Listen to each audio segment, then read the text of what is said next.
We know that the regime is forcefully evicting people from the areas perceived to be flood-prone and riparian land. And such evacuations, whether mandatory or voluntary, must be done in a humane manner that respects human rights without causing further deaths. The reckless and reactionary strategy of the Kenya Kwanza regime has caused the death of a young boy by the name Ian Otieno. Ian was killed yesterday when the government bulldozers forcefully evicted those living in Mathare.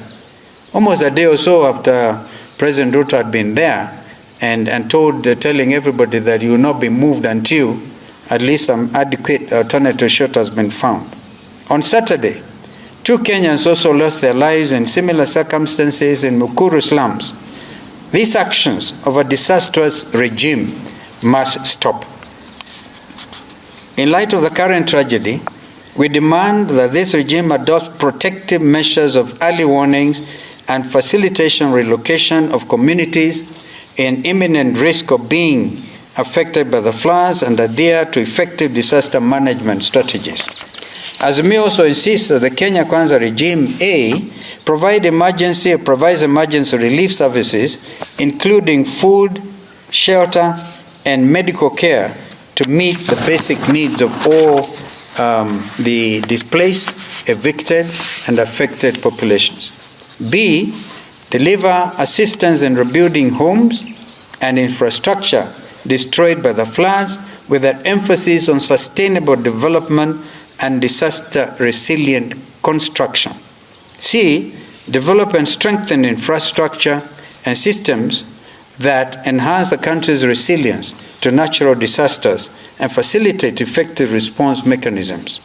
And D, fast-track policies and legislative frameworks that focus on comprehensive disaster risk reduction and climate adaptation measures and ensure active community involvement in these processes.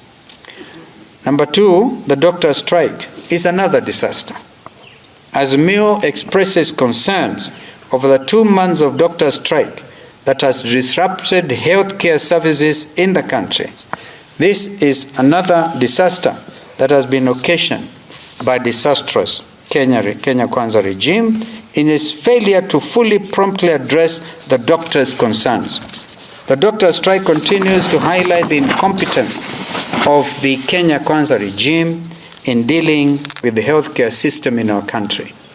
The response from the regime has not only been inadequate, but also completely out of touch with the reality facing the people. We note that the Labor and Relations Court has ordered the striking doctors and the government to reach an agreement within 48 hours, and I think time has been ticking. While we have seen the efforts by the doctors to end the strike, we are yet to see the commitment from the government side to do the same. We ask the Kenya Kwanza regime to take advantage of the 48-hour window given by the courts and immediately reach an agreement with doctors that will see a resumption of normalcy in public hospitals, failure to which we shall mobilize the public and other unions to join in a national strike. We have said this before, and there are various ways of actually joining in this endeavor. What we're basically saying is, can this matter come to an end?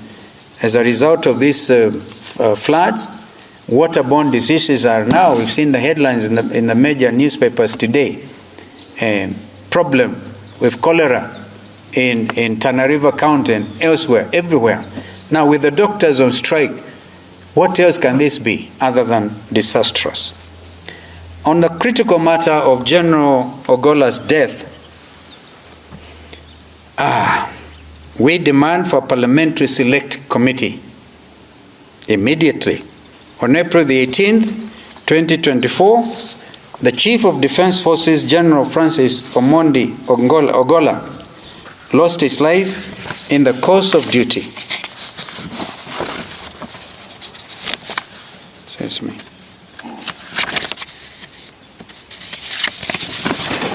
Together with 9 other gallant officers of KDF. We note with concern that the Kenya Kwanza regime has moved on swiftly, leaving the families of the departed soldiers with no help. They also are yet to establish a time-bound public inquiry into the cause of the chopper crash. We reiterate our earlier demands of securing the services of independent and international experts or investigators who will get to the bottom of this matter. The ongoing investigations by the Kenya Air Force is a limited internal affair that does not satisfy the requirement of an open, transparent, independent, and credible investigation. We too demand that a parliamentary select committee inquiring into the tragedy be set up immediately. Kenyans are concerned and suspicious that the tragic death of the four-star general and his colleagues may be connected to sinister political machinations. This is particularly so given the unsubstantiated allegations against his person relating to the 2022 presidential elections. And fourthly, we want to deal with the fake fertilizer disaster. As Azimio, we thank the 149 members of the National Assembly who voted to impeach the Cabinet Secretary for Agriculture and Livestock Development. We are aware that his impeachment trial is ongoing, with Parliament calling for a special sitting to deliberate on the Select Committee report on Monday the 13th. We expect that 11 members of the Select Committee will honor the vote of the 149 members and confirm Linturi's impeachment from office. Linturi's reign as the Minister of Agriculture and Livestock Development has been nothing short of a disaster. Kenyan farmers were supplied with fake fertilizer that not only destroyed the entire planting and harvest season, but also degraded their land. The entire land has now become economical and viable for many seasons to come. This can only be described as economic sabotage. Apart from the impeding impeachment, Linturi must also be tried in the anti-corruption courts for the crimes of economic sabotage. Finally, we urge all the parliamentarians to critically scrutinize the budget policy statement and